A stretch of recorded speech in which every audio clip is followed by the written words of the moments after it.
السلام علیکم ورحمۃ اللہ وبرکاتہ۔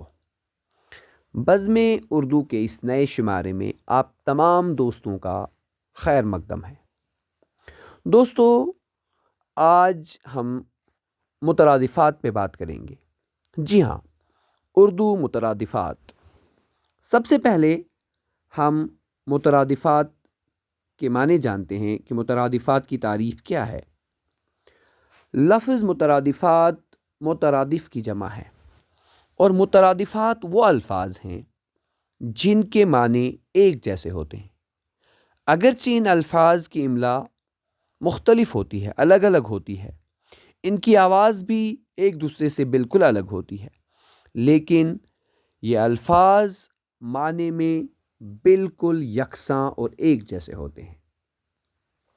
کبھی کبھار یہ معنی میں یا بیان میں زور پیدا کرنے کے لیے اکٹھے بھی استعمال کیے جاتے ہیں۔ جی ہاں، مثالوں میں اگر ہم دیکھیں تو آفتاب اور خورشید، یہ دونوں مترادفات ہیں، یعنی آفتاب بھی وہی ہوتا ہے اور خورشید بھی وہی۔ اسی طرح کی دیگر کئی مثالوں کو اچھے سے دیکھیں گے، ہم جانیں گے، تاکہ ہمیں یہ مترادفات پوری طرح سے ذہن نشین ہو جائے۔ فائدہ لفظ ہے، اس کا مترادف ہے نفع۔ فرمان، اس کا مترادف ہے حکم۔ قربانی، ایثار۔ قریب، اس کا مترادف نزدیک ہے۔ قبر، تربت یا مرقد بھی اس کا مترادف ہوتا ہے۔ اسی طرح نیچے دیکھیں گے ہم کامیاب، کامران۔ کہانی، داستان۔ گیت، نغمہ۔ یہاں ہم دیکھیں گے لاج، شرم۔ لاغر، دبلا۔ مغرور، متکبر۔ مجلس، محفل۔ محبت، الفت۔ محل، ایوان۔ موت، مرگ۔ نجس، ناپاک۔ نامی، نامور۔ ہوس، لالچ۔ ہجر، فراق یا جدائی۔ یوم، دن۔ ایسے ہی بہشت، فردوس۔ تالا، قفل۔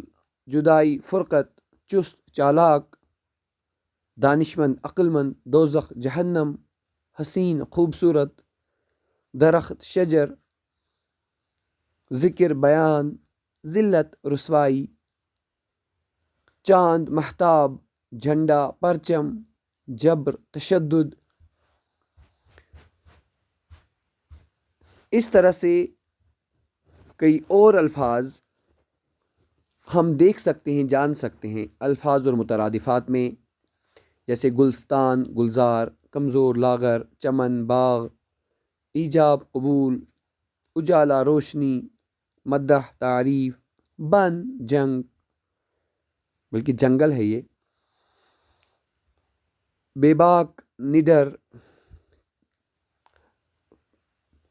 فرقت، جدائی،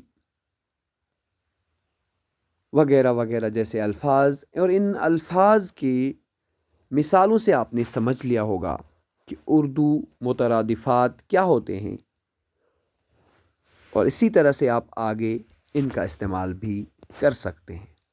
شکریہ۔